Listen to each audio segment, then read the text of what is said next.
Sorry about the, let's get my camera fixed here. So in 2030, what will you say about the greatest financial opportunity in the history of mankind? Stay tuned and I'll give you some reasons why. Uh, Part of the reason why I'm doing this video right now is because I ran into another person yesterday who just said, asked them if they what they think about cryptos, and they said, "Oh, gold, gold, gold." And I'm not against gold, but the uh, the reason for this video is to encourage people, instead of not even doing a mere 10 hours of study on opening up their mind on what may be out there, they have a closed mind. And I'm going to keep on pounding this drum of this is the greatest opportunity in the history of mankind. And it isn't that way because of what most people think.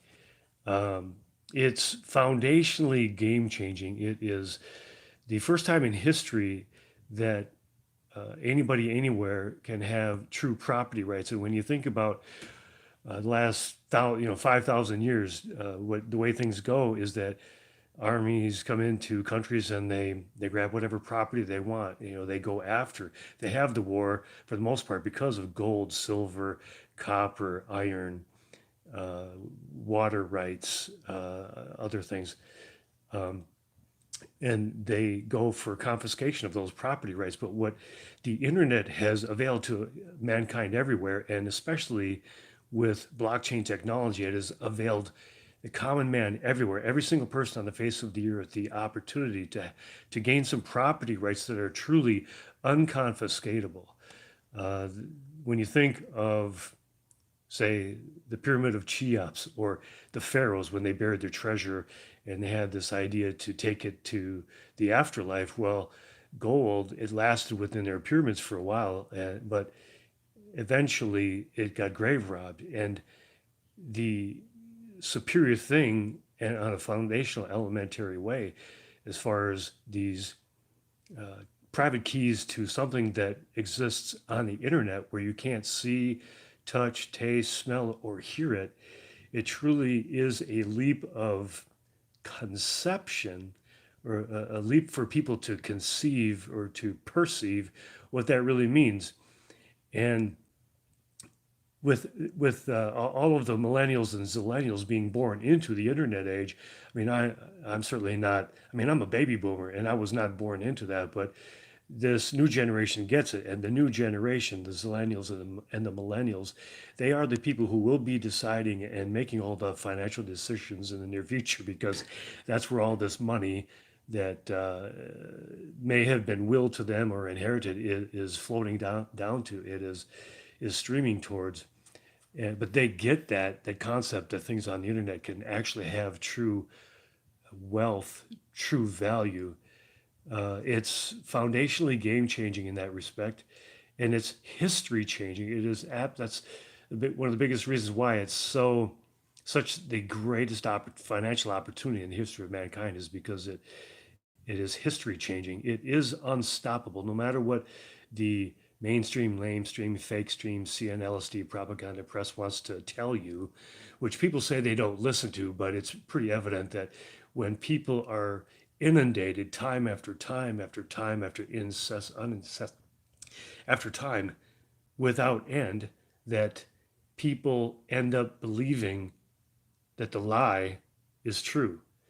And it's the people who run these media outlets really know that. They just keep on saying, oh, no, it's for money launderers, it's for drug smugglers, it's for illicit activity, when actually in the beginnings of cutting edge technology, yeah, that is very true. But as Bitcoin and cryptos and the blockchain morphs and innovates and becomes more and more understood and accepted by everyone everywhere, it becomes much more. There was a Chainalysis, you can Google that study that was done in 2019, so it's already a couple of years ago. They determined that for every dollar that was utilized on the dark net, or for every dollar that was utilized in transactions of Bitcoin on the dark net, that there was $800 that was used for transactions on the dark web. That was 2 years ago. And with every month and every year that passes by, that ratio becomes less and less. Actually, criminals are realizing more and more that that's the last place you want to do transactions is on the internet, because once on the interwebs, always on the interwebs. Um, but the main reason people think that this is a great opportunity and they don't want to touch it is because they perceive it as most people are in it for greed. Actually, that's true that most people are in it for greed or riches. But in this video, I'm encouraging you to think about it long term. Like, what will you say about it in 2030? Because most people don't actually think of it that way in the long term. And because of Bitcoin and cryptos and the blockchains, innovation, that is really why it is being traded and being bought and sold, and why it is popular right now. For everybody, in my experience, when I've gotten into a little bit deeper conversation about, oh, why do you say that? It's for gold or it's for drug smalls. Oh, I'll never touch it. Oh, I don't want to lose my money. They when I ask them a question, how many bitcoins will there ever be? They have no clue. Or I ask them a question, uh, what is the double spend problem? They have no clue. You can Google those and find your own answer. Or what is true scarcity? They don't have a clue. And so, for the most part, it's very evident that they don't have a clue about the foundational reasons why this is even an opportunity in the first place, or why people are trading it, why they're using it, why the usership is growing. And I mean, have you seen a NFL football game lately? Fortune favors the brave, done by crypto.com. That app has 10 million users on it, and they have spent $1 billion over the last 12 months. They just signed a 20-year deal for the Staples on December 25th this year. It's now going to be called, the Staples Center is changing to being called the crypto.com Center. It's a $700 million contract over 20 years. We've got Matt Damon narrating those NFL commercials and otherwise. We got crypto.com and Center Ice, I think with the Montreal Canadiens. Mentioned Cade Cunningham, the number one NBA draft choice. Trevor Lawrence, the number one NFL draft choice. Both of them got their Bitcoin in, I mean, their signing bonuses in Bitcoin. Shaquan Barkley is talking about it. Uh, Gronk, Tom Brady, Aaron Rodgers, the legendary Russell Okung was the first one. He worked on it actually for over a year, and then he in December 2020 tweeted out paid in Bitcoin, and he started a landslide of what is happening right now. It's just going to become more and more popular with pro athletes. Odell Beckham Jr. just said he's going to get his new salary in Bitcoin off of the Cash App or via the Cash App. All those pro athletes I mentioned before, I think were maybe 9 out of 10 of them or 90% of them got their Bitcoin paid to them, not via technically the NFL or by their pro team, but via they had their pro team send it through the Strike app, Strike. It is the least expensive way to obtain Bitcoin that I am aware of right now, so I highly promote that. Um, so even though most people are in it for riches and greed, I want to talk a little bit about what is that? What are riches? What is greed? And what I say is you can be a penny rich. And what that means is that you just have a penny more than what you owe. So from a penny to whatever, you can gain more and more riches. But what true wealth is that you have enough to sustain yourself and maybe your loved ones and those that are in reach, but you also have enough to give to others. What true wealth is as far as financially speaking, is being able to give away to others. And this certainly is the greatest opportunity in the history of mankind for the common man to not just attain wealth, but to attain generational wealth because of the property rights. Property rights are true foundational um, dynamic for prosperity and for generational wealth, being able to will that to your children and grandchildren, and therefore, just like land through all of the ages. Some families have enjoyed the castles or plots of land for hundreds of years. And this is truly what Bitcoin enables anyone, anywhere. So when we think about riches and wealth, well, the when we talk about money, it's actually not money. So many people say money is the root of all evil, but the quote actually goes like this: the love of money is the root of all kinds of evil. In other words, if you put money above everything else, all kinds of issues happen. So what money does, though, most people, they actually don't want the money. They want the things that money can buy, such as time or vacations or watches or jewelry or land or cars or gifts or gadgets. And so I personally, I just want to encourage you not to think of money as a way to get rich, but think of money as a way to get personally wealthy, and you choose what that kind of wealth means. I, I look at time as worth way more than money. So being able to have enough time, money to free up my time. This is what this is really all about. And people are beginning to see for the first time in in history that what the blockchain, what Bitcoin does is it separates military might and riches. And it does so without a shot fired. It's truly a peaceful technology. And people are seeing how that they can build up wealth as compared to the currencies that are being inflated to infinity. For example, when that one person said that they invest in gold, well, hey, that's a good idea. I mean, it's a better idea than leaving all your money in cash.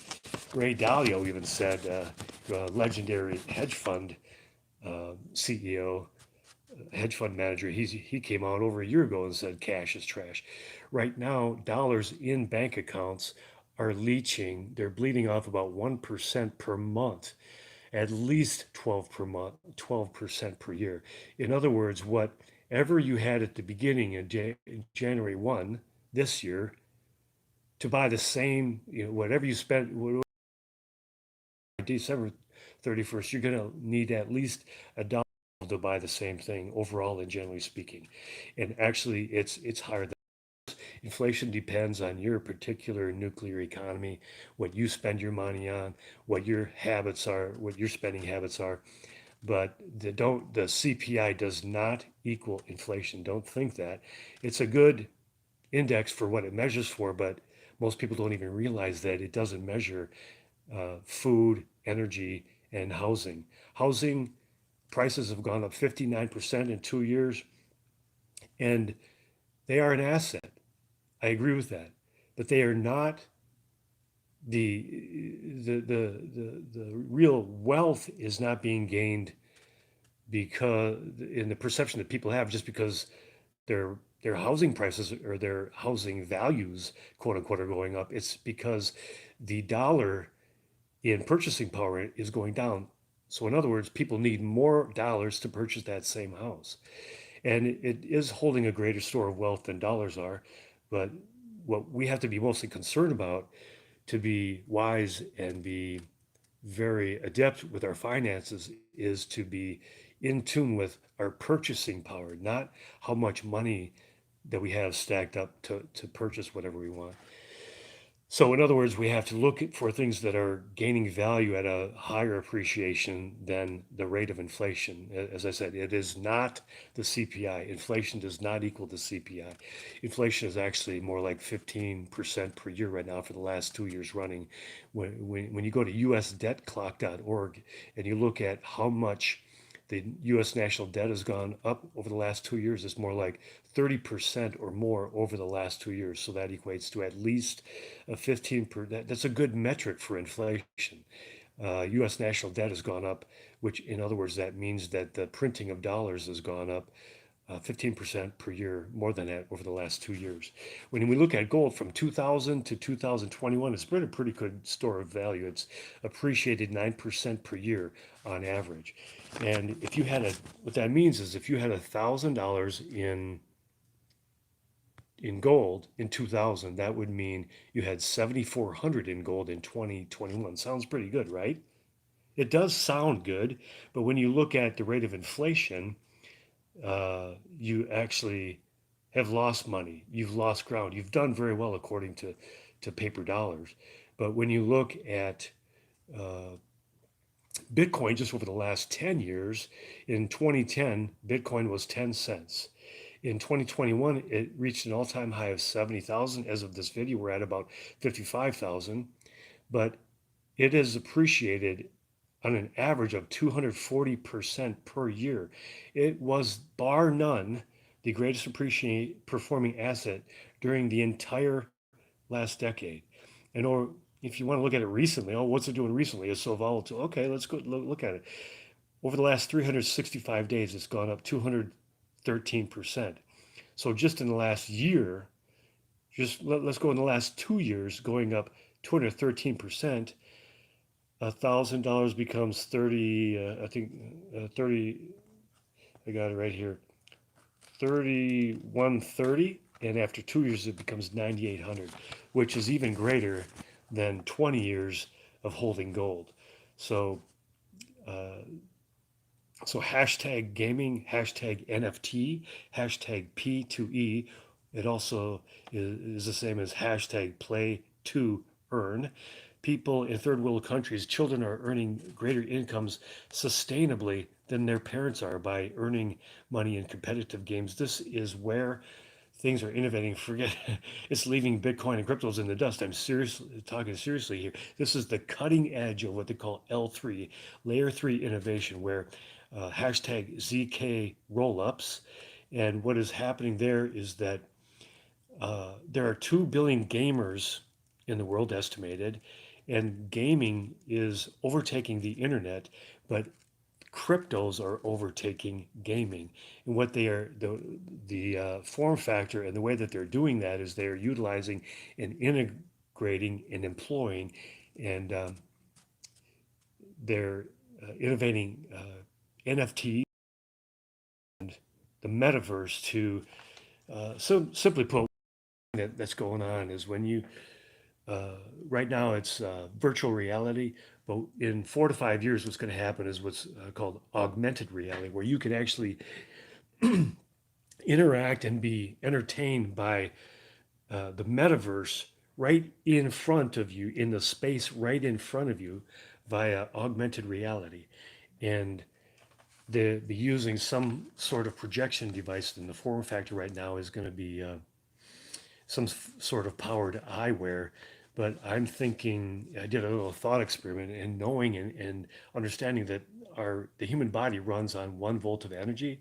I do believe that if they haven't started already, they're going to try to employ some way to amplify the, the body's nervous system and be able to amplify the volt of energy to be able to inertly or natively organically be able to power some sort of projection device. Now, I don't know if that has been thought. I imagine it's been thought of. I haven't done any study on that, but this is what we're talking about. And when we're talking like this, it truly is the beginnings of what is the greatest financial opportunity in the history of mankind. And those who just do 10 hours of study, and what I encourage people is if you really want to know what's really going on with Bitcoin and cryptos, you've got to devote about 100 hours of study. Then you'll 100 hours of study, then you'll begin to really understand what this is all about. So follow those hashtags to find that out. Bitcoin, crypto, gaming, hashtag NFT, hashtag P2E, hashtag play to earn, hashtag metaverse, hashtag ZK rollups. And what I want to cue you on is 10 uh, keywords you can look at to go down, beginning your own study. And that is Plot 11 on YouTube. Also, Robert Breedlove on YouTube.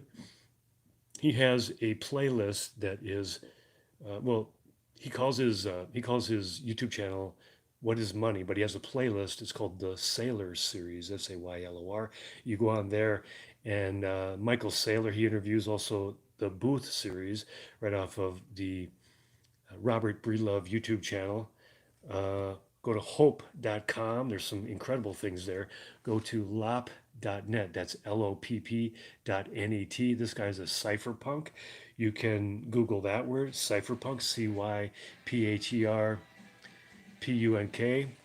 Google Antonop, that's AANTONOP. It's short for Andreas Antonopoulos. You'll see why he shortened it, obviously. Simon Dixon, that's with an X, Simon, and then Dixon. He wrote the first book mentioning Bitcoin. Go to check out some videos by Max Kaiser. He's been promoting Bitcoin since it was a dollar. He's an incredible financial and economic, very experienced and very intellectual, very off the off the charts, very bombastic personality. He's pretty entertaining. And yeah, Google cypherpunks. Also, Eric Voorhees, Vorhees. When you listen to some of his speech or the way he talks, you'll see what I mean there. That's the best I got for right now. This truly is, and it does represent, from a foundational standpoint, it's a peaceful technology that separates military might from riches, and it enables true property rights that are unconfiscatable, which is the foundation for prosperity and then therefore generational wealth. Hashtag love all, serve others. I wish you well. I wish you wealth. I wish you health. And until next time, peace.